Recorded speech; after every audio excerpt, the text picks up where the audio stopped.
올해 주보에 나온 것처럼 올해 우리 교회의 표어는 길갈을 기억하라입니다. 성경에서 등장하는 길갈의 이야기를 살펴보고 우리가 왜 길갈을 기억해야 하는지, 어떻게 사는 것이 길갈을 기억하며 사는 것인지 함께 알아보고 은혜 받고자 합니다. 오늘 모세는 이스라엘 백성들을 불러놓고 그들이 절대로 잊지 말아야 할 것을 가르칩니다. 바로 복과 저주 중에서 하나를 선택하는 방법입니다. 이 방법은 단순합니다. 여호와를 따르면 복이고 알지 못하던 다른 신들을 따르면 저주입니다. 이스라엘 백성은 여호수아 8장에서 이 명령에 따라 그리심산에 가서 복을 선포하고 에발산에 가서 저주를 선포하게 됩니다. 모세는 신명기에서 오늘 말씀을 이야기하면서 독특하게도 길갈을 언급합니다. 그리심산과 에발산이 길갈 맞은편에 있다 말합니다. 두 산의 위치를 설명할 때 이 산의 위치를 설명하는 법은 다양합니다. 어디 뒤라던가 산 근처에 있는 한 도시를 말하면서 그 도시 앞에 있다 라고 설명할 수도 있습니다. 실제로 에발산과 그리심산 두 산 사이에는 세겜 땅이라 불리는 곳이 있습니다. 요한복음 4장에서 우물가에서 예수님을 만나 구원받은 여인의 이야기가 등장합니다. 이 여인을 우리는 수가성 여인이라 부릅니다. 바로 이 세겜 땅에 있는 한 마을, 거기서 이 여인이 예수님을 만났던 것입니다. 그러면 에발산과 그리심산을 설명할 때 가운데 수가성이 있는 수가성 양옆에 산이다 라고 설명할 수도 있었습니다. 그런데 모세는 굳이 이곳에서 그 산 둘을 말할 때 길갈 맞은편이다 라고 이야기합니다. 그곳에 의미가 있다라는 것입니다. 길갈은 하나님의 약속을 기억하는 장소입니다. 애굽에서 종살이하던 히브리인은 하나님께 구해달라고 절규합니다. 하나님께서는 그 기도를 들으십니다. 그들을 구하겠다 약속하십니다. 그리고 그들을 구하기 위해서 모세를 그들에게 보내셨습니다. 하나님은 모세를 통해서 이스라엘을 이집트의 종살이로부터 구해내십니다. 하나님의 힘을 그들 모두에게 보이심으로 인해서 그들이 가지고 있던 이집트의 세계관, 이집트의 사고방식을 바꾸도록 촉구하십니다. 그리고 이스라엘 민족은 요단강을 마른 땅처럼 건너서 약속의 땅에 들어가게 됩니다. 길갈은 마른 땅이 되어버린 요단을 건너서 약속의 땅에 처음 발을 디뎠던 장소입니다. 그곳은 그들을 향한 하나님의 약속이 성취되었음을 상징하는 장소입니다. 이스라엘은 하나님의 명령을 따라 그들의 지파 수대로 돌들을 둥그렇게 둘러 세움으로써 하나님께서 그들을 구하셨다는 것을 기념하고 기억합니다. 하지만 애석하게도 그 기억은 오래가지 못했습니다. 사사기에서는 모세의 손자가 등장합니다. 그리고 모세의 손자가 아직 살아있었을 그 사사의 시대에 길갈은 아무도 찾지 않는 버려지고 잊혀진 땅이 되고 맙니다. 그리고 그들을 향한 하나님의 약속도 그들의 머릿속에서 잊혀지게 됩니다. 오늘날 우리는 사사기와 같은 시대를 살고 있습니다. 교회부터 하나님을 잊어가고 있습니다.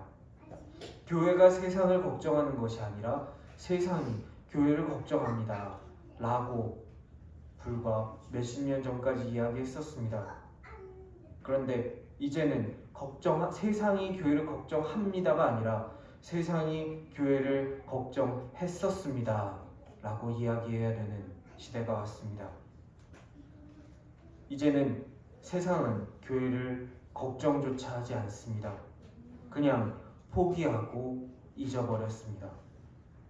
사사기 2장에 등장하는 버려진 길갈처럼 교회는 모두로부터 잊혀졌습니다. 그러기에 지금 우리는 길갈을 기억해야 합니다. 길갈은 하나님께서 우리와 약속하는 분이시며 그 약속을 지키시는 분이라는 것을 우리에게 기억나게 합니다. 이스라엘을 구해주겠다 약속하신 하나님은 그 약속을 지키셨습니다. 그 약속을 이루어 주셨습니다. 우리를 사망의 권세로부터 구해주시겠다 약속하신 하나님께서는 인간의 몸으로 우리에게 오셔서 우리와 함께 하셨습니다. 그리고 하셨던 약속대로 우리를 구원해 주셨습니다. 하나님은 우리에게 다시 오시겠다 약속하셨습니다. 이스라엘과 하셨던 약속을 지키신 것처럼 우리를 구원하겠다는 약속을 지키신 것처럼 다시 오시겠다 하신 약속도 지키실 것입니다.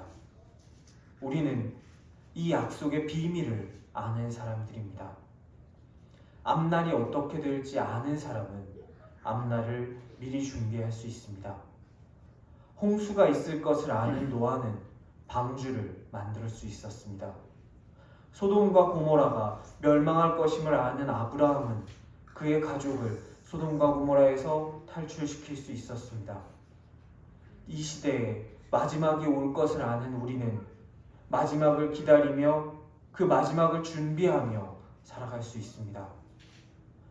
언젠가 내가 주 앞에 서게 되는 날, 지금 내가 하는 이 행동을 주님께 뭐라고 이야기해야 하는지, 어떻게 설명해야 하는지 생각하면서 살 수 있습니다. 내가 뭐라고 설명해야 할까? 지금 내가 서 있는 이 순간 주님이 계셨다면, 주님이시라면 어떻게 하셨을까? 내가 행동하기 전에 생각하고 주님께 간구하고 지혜를 구할 때 그것이 우리를 예수님을 닮은 모습으로 인도하여 줄 것입니다. 하나님이 우리를 구원하신 역사가 그 역사를 기억하는 것이 오늘의 우리를 살릴 것입니다. 하나님의 구원하시는 약속을 기억하며 그 사랑에 감사하며 살 수 있는 우리가 되기를 기도합니다. 두 번째로 길갈은 선택의 순간입니다. 선택의 갈림길입니다. 모세는 오늘 말씀을 통해서 우리에게 선택의 길을 제시합니다. 순종하면서 복을 받고 복이 될지, 아니면 마음대로 살다가 내 마음대로 내가 알지도 못하던 신을 섬기다가 고통을 겪고 저주를 받을지 선택할 수 있는 갈림길이 지금 우리 앞에, 우리가 서 있는 길갈에 놓여져 있습니다. 길갈은 단순히 감사와 기념의 장소로만 머무르지 않습니다. 오늘 읽었던 신명기 말씀에서 모세는 길갈을 언급하며 그리심산과 에발산이라는 축복과 저주의 산을 함께 이야기합니다. 그리심산은 하나님의 말씀에 순종했을 때 주어지는 축복을 상징합니다. 에발산은 하나님의 말씀에 불순종했을 때 우리에게 떨어지는 저주를 상징합니다. 실제로 이 두 산 사이의 사진을 보았습니다. 축복을 상징하는 그리심산에는 그래도 나무가 좀 있고 푸르러 보이고 생명력이 있어 보이는 그런 산이었습니다. 그런데 불과 그리 멀지 않은 곳에 있는 에발산은 돌뿐이고 메마른 풀이었고 이곳으로 간다면 누구든 저주를 선포할 수밖에 없을 것처럼 생긴 그런 산이었습니다. 길갈은 바로 이 두 산이 동시에 보이는 위치에 있습니다. 길갈의 위치는 축복과 저주의 선택, 그러니까 하나님 말씀에 순종할 것인지 아니면 불순종할 것인지 우리에게 결단할 것을 지금 이 자리에서 선택할 것을 말해줍니다. 모세는 왜 길갈에서 이 선택의 문제를 우리에게 이야기했을까요? 그 이유는 하나님께서 단순히 약속의 땅을 주시는 것으로 끝나지 않기 때문입니다. 우리 하나님께서는 약속을 이루시고 그 약속의 땅을 주시면서 그 땅에서 어떻게 우리가 살아가야 할지 그 방향성을 인간에게 보이셨기 때문입니다. 예수님의 복음이 전파되기 전 고대 로마, 고대 그리스 사회의 신들은 이런 모습이 없었습니다. 그들은 각자의 관할 구역을 정해놓았습니다. 집의 신, 바다의 신, 길의 신, 무역의 신, 아름다움의 신, 전쟁의 신, 풍요의 신. 그들은 각기 맡은 분야만 맡으면 그만인 신이었습니다. 인간이 그런 신들에게 복을 받기 위해서는 그들이 원하는 것을 이루어주고 충족시켜주고 그저 복을 받으면 되는 그런 구조였습니다. 마치 자판기와도 같았습니다. 그 신들이 원하는 것을 돈을 넣으면 내가 고른 물건이 나에게 주어지는 그런 방식이었습니다. 하지만 여호와 하나님의 방식은 달랐습니다. 하나님께서는 복을 주시고 약속했던 것을 들어주신 데서 멈추지 않는 분이셨습니다. 하나님께서는 우리가 어떻게 살아야 할지, 어떻게 하나님과 인격적인 관계를 맺으면서 하나님의 사람으로 이 땅에서 살아야 할지 하나하나 차근차근 설명해 주는 분이셨습니다. 하나님이 말씀하신 방식대로 살 경우 복이 주어지고 그렇지 않을 경우 벌이 주어진다. 하나님이 주시는 것이 아니라 이미 벌을 받고 사망에 처해 있을 우리가 하나님을 따름으로 인해 하나님을 믿음으로 인해 건져주신다라는 비밀을 선포하고 있습니다. 오늘 길갈에서 마주보고 서 있는 가나안 땅은 단순한 축복의 장소가 아니라 하나님을 따라 살아가는 삶이 이루어져야 하는 언약의 땅입니다. 가나안 땅을 우리가 실제로 보았을 때 우리는 아마 실망할 것입니다. 그 땅은 우리가 생각하는 것처럼 그저 씨만 뿌리면 30배, 60배, 100배의 결실이 나오고 엄청난 나무들이 있어서 그냥 손만 뻗으면 열매를 수확할 수 있는 내 마음대로 살 수 있는 그런 땅이 아니기 때문입니다. 가나안 땅은 푸르르기보다는 척박합니다. 가나안 땅은 이집트에서 그들이 했던 것처럼 물길을 파서 물을 저장해 두고 그 물로 농사를 지어서 풍요를 누릴 수 있는 그런 땅이 아닙니다. 가나안 땅은 하나님만 바라보아야 하는, 하나님과 관계가 끊어지면 살 수 없는 땅이었습니다.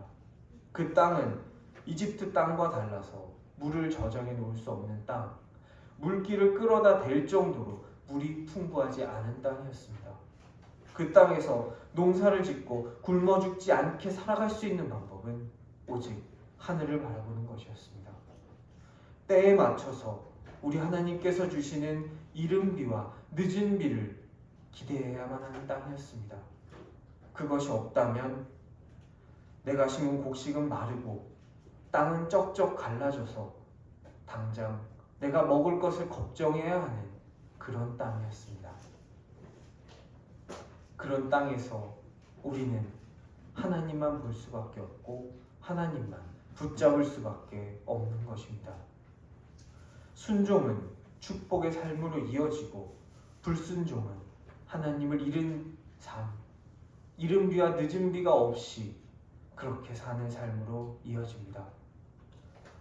이 사실을 몰랐던 이스라엘은 그들이 가나안 땅에서 가서 보았던, 그들이 알지 못했던 풍요의 신의 매력에 빠져들게 됩니다. 하나님은 전쟁신이고 이곳에 와서 정착해서 농사짓고 사는 우리는 이제 전쟁의 신, 유목의 신은 필요 없고 가나안인들이 섬기던 풍요의 신, 가나안 땅에 맞는 신을 섬겨야 된다라고 착각에 빠지게 됩니다. 그 착각의 결과 이스라엘은 하나님을 버리고 돌아섭니다. 그 결과는 에발산과 그리심산 앞에 길갈에서 서서 모세가 예고했던 복과 저주의 결과를 그대로 받게 됩니다. 누구든 복을 선택하고자 합니다. 아무도 저주를 선택하고 싶지 않아 합니다. 그래서 이스라엘을 보았을 때 그들이 그런 어리석은 선택을 하는 모습을 말씀을 통해 우리가 읽었을 때 우리는 그러지 않겠노라고 다짐하게 됩니다. 하지만 우리가 살아갈 때 그것은 사실 쉽지 않은 문제로 다가옵니다. 왜냐하면 우리 앞에 서 있는 저주는 저주가 아니라 복 같아 보이기 때문입니다. 인간의 지식으로 내 눈앞에 있는 저주와 복을 선택하는 것은 쉽지 않습니다. 분명히 내 기준으로 봤을 때 이것은 저주가 아니라 복 같아 보이지만 하나님의 기준으로 봤을 때 그것은 복이 아닌 경우가 많기 때문입니다. 우리가 시대의 사고방식, 시대의 기준을 벗어나서 하나님의 기준으로 하나님의 마음을 따라 살아야 하는 이유입니다. 하나님은 아브라함과 사라에게 그들의 후손을 주시겠다 약속하셨습니다. 하지만 그들이 나이가 들고 더 이상 아이를 가질 수 없는 나이가 되었습니다. 이때 세상의 기준은 이렇게 말합니다. 첩을 두어서 후손을 생산해라. 사라는 이 세상의 기준, 세상의 패러다임을 받아들였고 하갈을 아브라함에게 보냅니다. 그래서 그들은 이스마엘을 얻게 됩니다. 당장은 그들이 아들을 얻었을 것 같고 후계를 얻었을 것 같지만 그때 생긴 이스마엘로 인해 이스라엘은 수천 년 동안 고통당하게 됩니다. 하나님의 약속을 잊고 이스마엘을 얻음으로 인해 아브라함은 그를 친구라고 불러주신 하나님과의 관계를 13년 동안이나 잃어버리게 됩니다. 선택의 때, 사사기의 시대에 살고 있는 길갈에서는 우리에게 선택의 때는 매 순간 찾아옵니다. 그 선택의 때 우리가 하나님의 기준, 하나님의 지혜를 구하며 살 수 있었으면 좋겠습니다. 어떤 것이 하나님의 뜻인지, 어떤 것이 에발산이고 어떤 것이 그리심산인지, 하나님이 나를 위해 예비하신 길이 어떤 길인지 분별할 수 있는 지혜를 구하며 하나님이 선택하라 하신 복을 쫓아서 살 수 있는 저와 여러분이 될 수 있기를 간절히 기도합니다. 길갈의 세 번째 의미는 새로운 시작입니다. 그 갈림길이 지금 길갈에 있습니다. 길갈은 이스라엘 백성이 새로운 언약 백성으로 거듭나게 된 장소입니다. 여호수아 5장에서 하나님은 길갈에 도착한 이스라엘 백성에게 할례를 명령하십니다. 이는 그들이 하나님의 백성으로서 그 가나안에 있는 사람과도 다르고 그들이 뒤로하고 온 이집트 사람과도 다른 하나님의 거룩하게 구별된 백성이 되었다라는 것을 상징합니다. 길갈은 단순히 지리적 이동의 장소, 가나안으로 첫 발을 내디뎌서 이곳에서 이제 전쟁을 위해서 기지를 세우고 앞으로 나아가야 할 장소, 거기서 그치는 것이 아니라 영적으로 새 출발을 하는 장소라고 우리에게 말씀해주고 계십니다. 이곳에서 이스라엘 백성은 과거 애굽에서의 수치를 벗어버립니다. 그리고 하나님의 백성으로 거듭나게 됩니다. 여호수아서는 이렇게 말합니다. 오늘 내가 애굽의 수치를 너희에게서 떠나가게 하였다. 그들이 길갈에 도착했고 거기서 하나님의 말씀에 순종했을 때 하나님께서 애굽에서 400년간 노예로 살았던 그들의 수치를 거기서부터 굴러가게 하셨습니다. 길갈은 굴려버리다, 굴러가다 라는 의미를 가지고 있는 단어입니다. 이는 과거의 죄와 수치를 나에게서 굴려버리고 제거하고 하나님의 백성으로 새롭게 출발하라는 의미를 담고 있습니다. 우리는 2025년의 첫 번째 주일을 살고 있습니다. 우리는 이제 새로운 출발을 하려고 하고 있습니다. 새로운 한 해, 우리를 억눌렀던, 우리를 불안하게 하고 죄책감에 짓눌려 살게 했던 우리 죄를 내려놓고 하나님을 택하는, 그래서 하나님께서 우리의 죄를 굴려 버리시고 우리에게 자유를 허락하시는 그 길갈의 은혜가 여기 모인 모두에게 임할 수 있기를 간절히 축원합니다.